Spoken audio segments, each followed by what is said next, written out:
Olá, começa agora mais um Cidadania e o tema dessa entrevista é a Lei Geral de Proteção de Dados Pessoais, que completou um ano de vigência plena em agosto de 2022.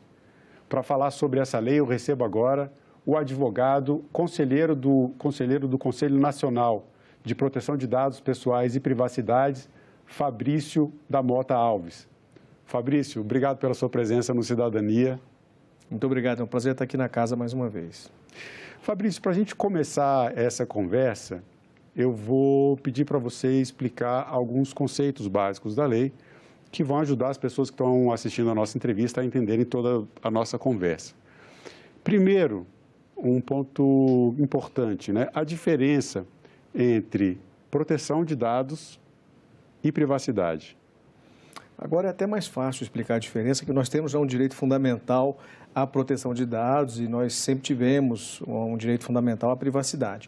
Mas, basicamente, a diferença entre os dois conceitos e os dois direitos reside exatamente em a quem se destina aquela tanto proteção de um lado como obrigação de proteger de outro lado. A privacidade, basicamente, é um direito que me assegura a capacidade de não ser obrigado a exteriorizar a minha intimidade. Então, se eu tiver condições sociais e jurídicas, como no caso do Brasil, de não ter essa opção, eu não quero revelar as minhas opções sexual, religiosa, política, isso tudo o direito de privacidade me garante essa condição. Ou seja, eu não sou obrigado a revelar e não somente isso, eu tenho o direito de não revelar.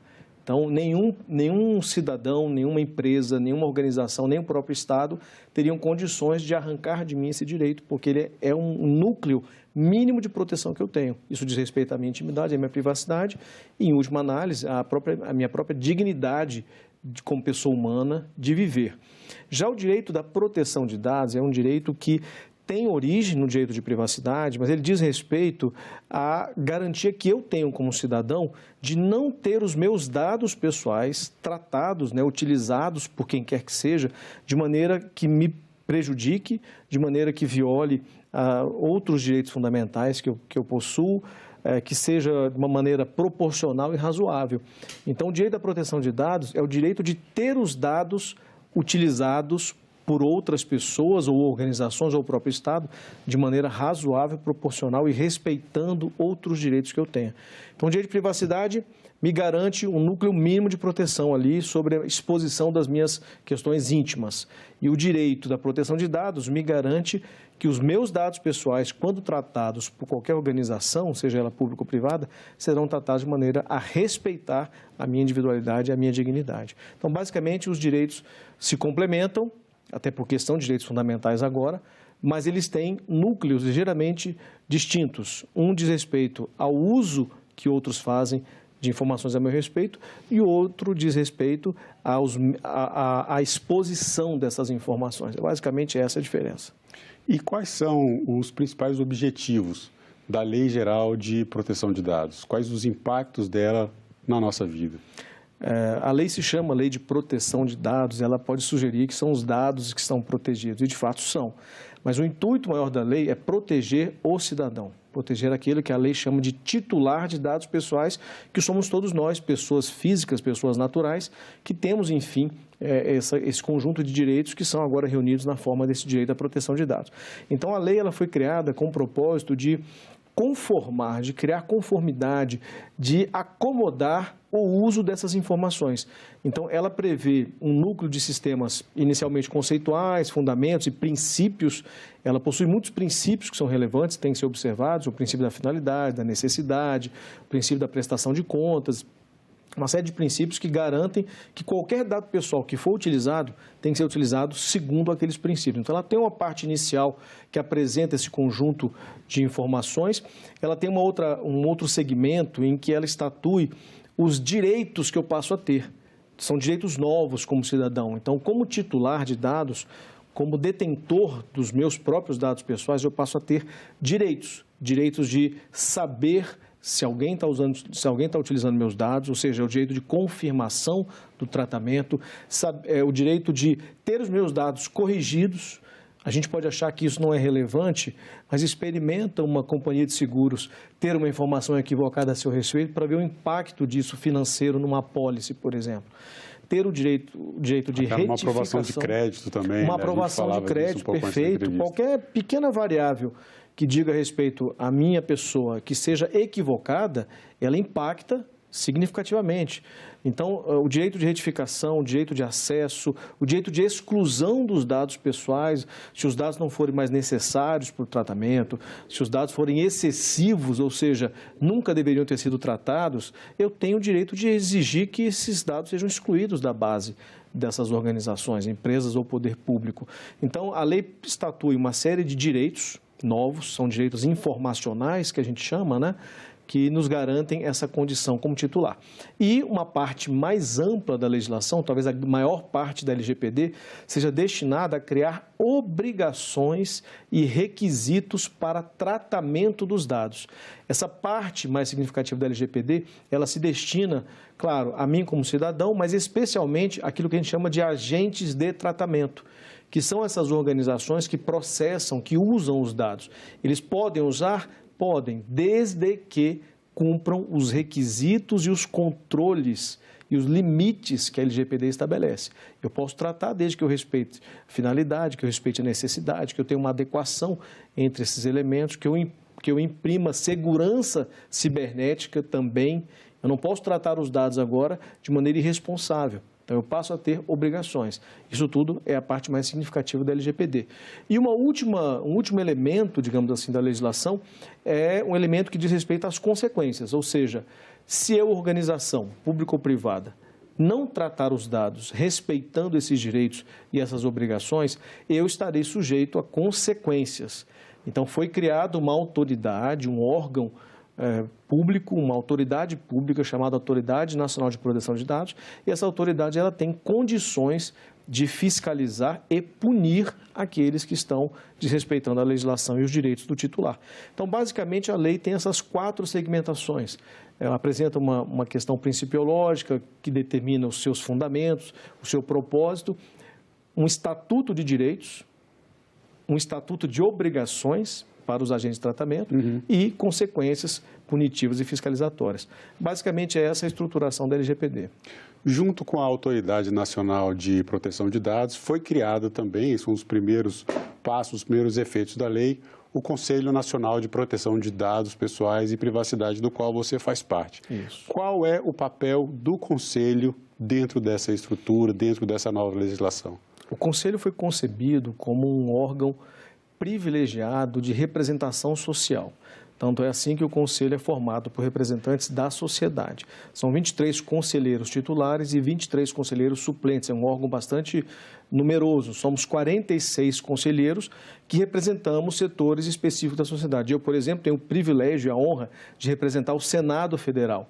Então, existe um conselheiro titular, que sou eu, existe um conselheiro suplente, que é o Dr. Ederson. A Câmara dos Deputados tem conselheiro também de representação, o Conselho Nacional do Ministério Público, o CNJ, o governo federal possui 5 assentos, por exemplo, no CNPD, e a sociedade também. Então, você tem academia, você tem setor produtivo, empresarial, você tem setor laboral, setor trabalhista também está presente.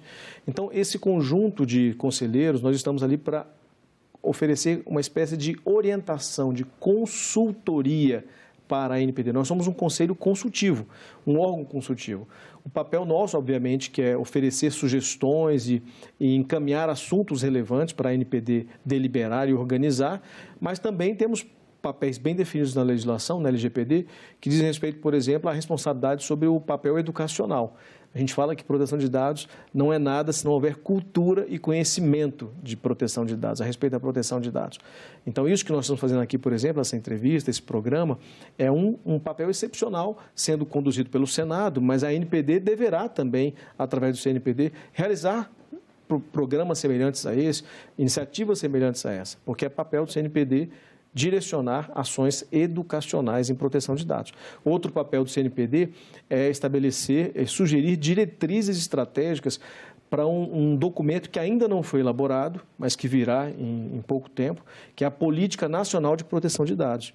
Nós precisamos de uma política dessa. Não basta a lei, não basta a emenda constitucional, é necessário organizar a estrutura estatal como um todo e a sociedade como um todo. Isso vai ser feito através de uma política pública que se chamará Política Nacional de Proteção de Dados. E nessa política o CNPD tem papel relevante.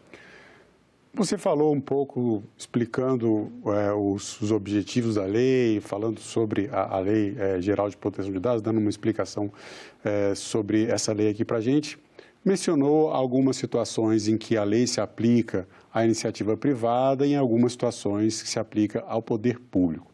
No caso da iniciativa privada, o cidadão, a cidadã, pode escolher entre uma companhia telefônica ou outra, entre um banco ou outro, mas no caso do setor público é diferente.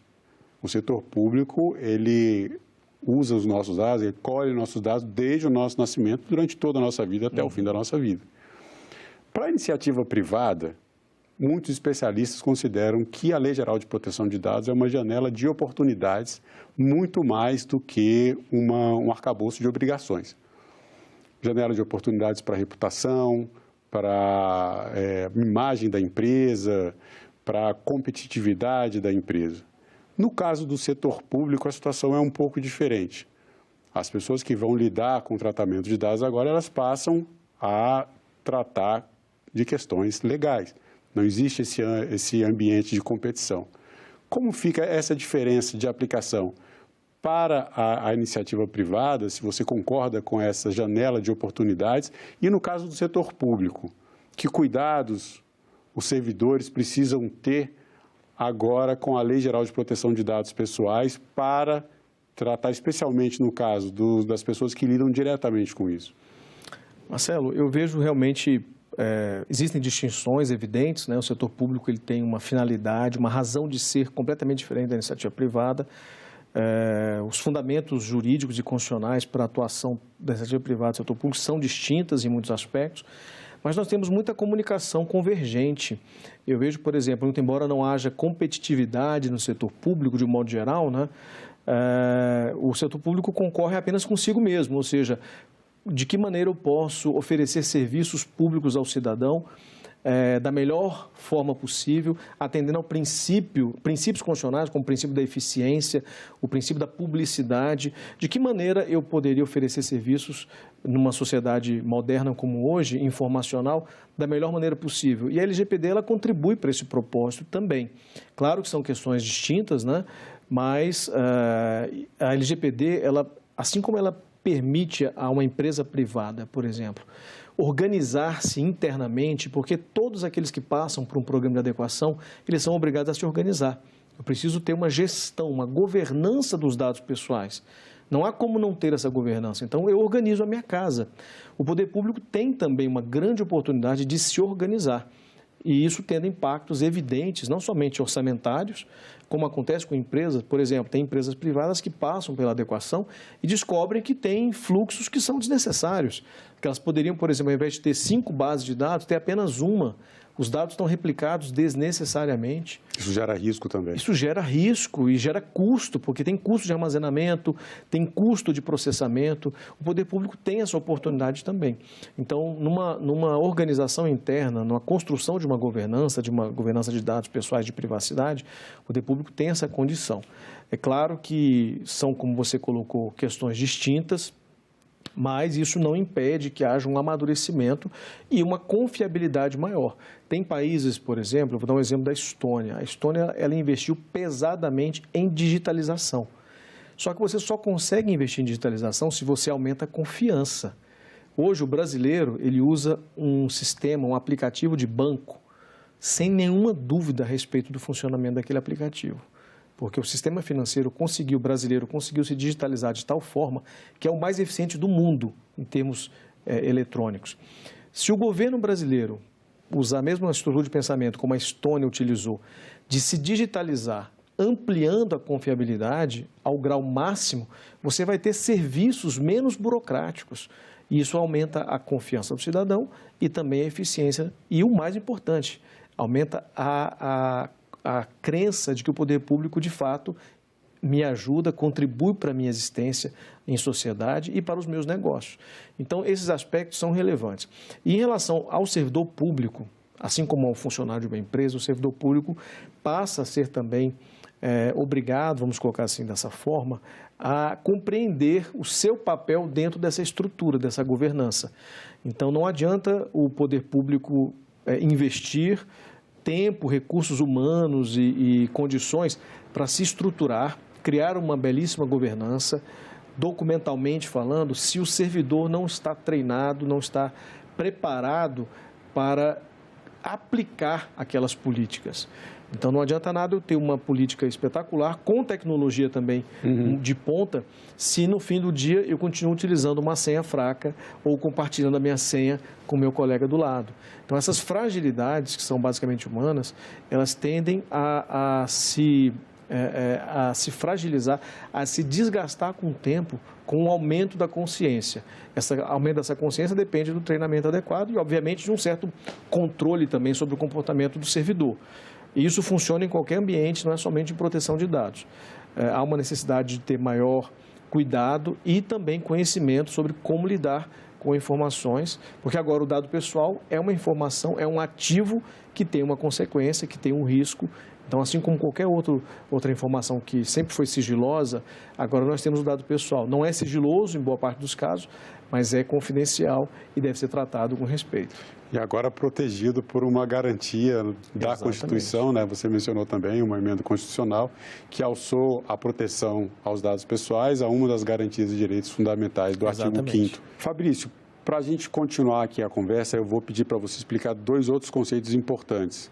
Na verdade, são atores, vou chamar assim, que estão na lei. O operador, o controlador e o encarregado de dados. Ótimo. Qual o papel de cada um desses dentro da Lei Geral de Proteção de Dados Pessoais? Perfeito. São os três atores realmente mais relevantes desse sistema. O controlador de dados pessoais, ele é a pessoa jurídica ou a pessoa física, em alguns casos, que é responsável pelo tratamento dos dados pessoais. Então, a ele competem o que a lei chama de decisões sobre o tratamento. É ele que estabelece como o tratamento vai ser realizado, de que maneira, para qual finalidade, quais são os dados pessoais que são necessários para aquela atividade. Então, o controlador, ele é uma espécie, como o nome está dizendo, né? O nome é realmente autoexplicativo. Ele controla o uso dessas informações. O operador, como também o nome sugere, é aquele que faz a operação, que opera esses tratamentos em nome do controlador. Então, o operador ele não toma decisões, de um modo geral, ele não toma decisões relacionadas ao tratamento, o nível de responsabilidade dele é menor, também o controlador tem um nível de responsabilidade maior, e o operador basicamente cumpre instruções do controlador. Então, é só importante colocar, Marcelo, que muito embora a lei especifique que controlador e operador sejam pessoas jurídicas ou físicas, a menção à pessoa física não quer dizer, em hipótese alguma, que um funcionário de uma empresa ou um servidor de um órgão sejam operadores. Na verdade, quando a lei menciona que esses agentes de tratamento são pessoas físicas ou jurídicas, ela prevê a hipótese em que a pessoa física possa ela mesma ser um agente independente. É o caso, por exemplo, de um advogado autônomo. Ele é uma pessoa física, ele recebe no CPF os honorários, mas ele funciona como um controlador de dados. Mas se esse mesmo advogado, por exemplo, contratar um funcionário, o funcionário do advogado não é operador. Tá? Então, é sempre importante criar essa distinção para a gente entender que é sempre a organização que é responsável e a ela é atribuída a condição de agente de tratamento. Então, esses são os dois principais atores, quem controla e quem opera. E o terceiro ator, que não é um agente de tratamento, mas tem um papel central nesse sistema, é o chamado encarregado pelo tratamento de dados pessoais, que é o encarregado de proteção de dados, numa linguagem mais simplificada. Esse encarregado, ele, nos termos da legislação, ele funciona como um canal de comunicação entre o controlador e o titular, por exemplo, ou um canal de comunicação entre o controlador e a Autoridade Nacional de Proteção de Dados.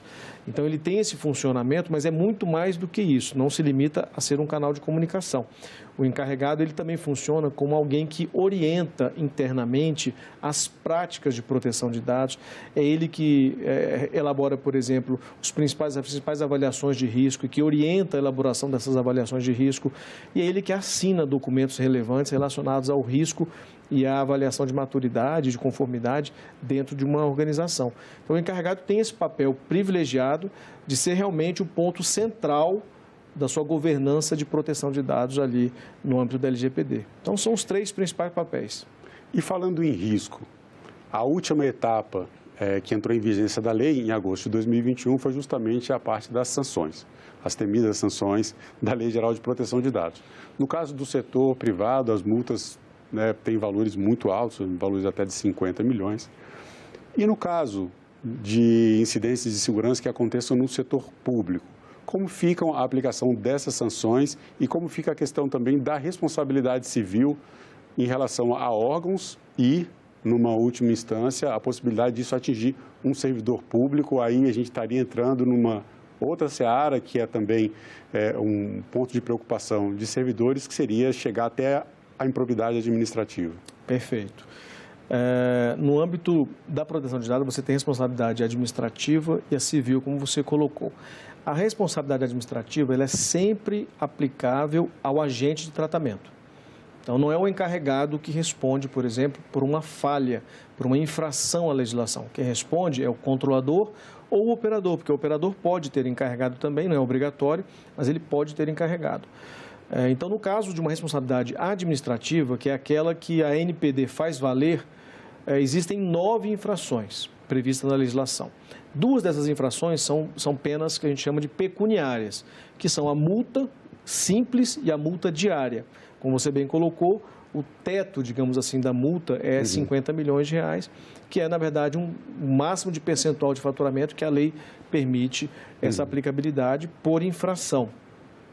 Só que o setor público, muito embora o setor privado possa ser penalizado com todas essas 9 infrações, punições, o setor público não pode. A própria lei, ela excluiu a possibilidade de o setor público, os entes e os órgãos públicos serem responsabilizados e punidos por multa simples ou por multa diária. Então, não é possível pela LGPD multar um órgão público, mas não há nenhum impedimento, pelo menos na LGPD, não há nenhum impedimento a que as outras 7 penalidades possam ser aplicadas. Então, você tem desde penalidade de infração, penalidade de advertência, bloqueio de base de dados, publicização da infração, você tem suspensão de serviços e de tratamentos, ou de atividades correlatas, você tem proibição de atividades, por exemplo, são algumas das penalidades. Então, em tese, é possível a ANPD aplicar. Eu digo em tese porque há uma discussão doutrinária sobre o verdadeiro limite de atuação da ANPD em relação ao poder público. A gente tem que lembrar que a ANPD é um órgão federal, da administração pública agora indireta federal, e obviamente que nós estamos falando de uma lei que se aplica em todo o território nacional, em todos os níveis federativos e poderes da República. Então, é uma legislação que se aplica ao Poder Judiciário, ao Poder Executivo, do qual a ANPD é parte, ao Poder Legislativo e aos entes federativos também. Então, você tem União, Federal, Estados, DF e municípios. Então, há uma discussão ainda em curso sobre o real alcance dessa fiscalização. Mas o fato é que, em tese, ela tem condições, a ANPD, de alcançar esses vários níveis. E o servidor público, em relação à sua responsabilidade como agente público, esse debate é um debate que é próprio do direito administrativo tradicional. A responsabilidade civil do Estado ela é objetiva, isso já é pacífico em relação a esse aspecto, o que é bastante razoável, porque empresas também têm uma responsabilidade civil que é aplicada num contexto ainda em discussão.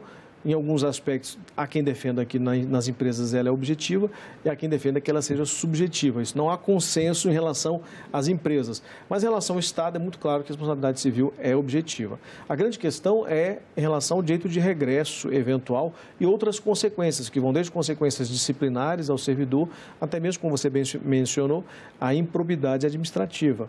Muito embora o ministro Gilmar tenha sugerido na discussão que o servidor público que não atende à LGPD possa vir a responder por improbidade administrativa, esse é um debate que seguramente o próprio Supremo vai enfrentar novamente em função da última atualização da Lei de Improbidade Administrativa, que criou formas mais rigorosas, mais restritivas de aplicação das punibilidades que estão ali na legislação. Então, exige-se agora uma presença do dolo.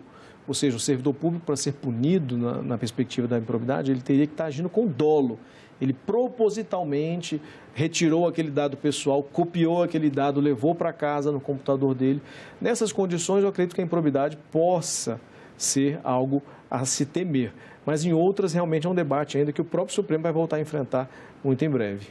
É uma legislação recente, ainda tem muitas etapas para completar toda a regulamentação e todo esse entendimento, todos os impactos que ainda tem na sociedade. Fabrício, eu quero agradecer mais uma vez a sua presença, obrigado aí por participar. Nesse momento você está participando, nós estamos participando de uma semana, a Semana de Proteção de Dados que o Senado Federal promove, de 27 a 29 de setembro de 2022.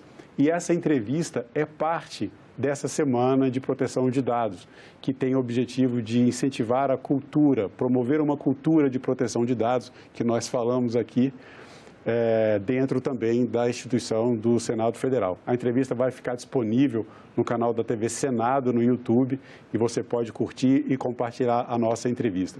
Fabrício, mais uma vez, obrigado pela sua participação. Obrigado, Marcelo. Agradeço demais o convite. Fico muito feliz de novo estar aqui no Senado, que não só represento no Conselho, mas também é a casa que eu tenho muito respeito. Obrigado.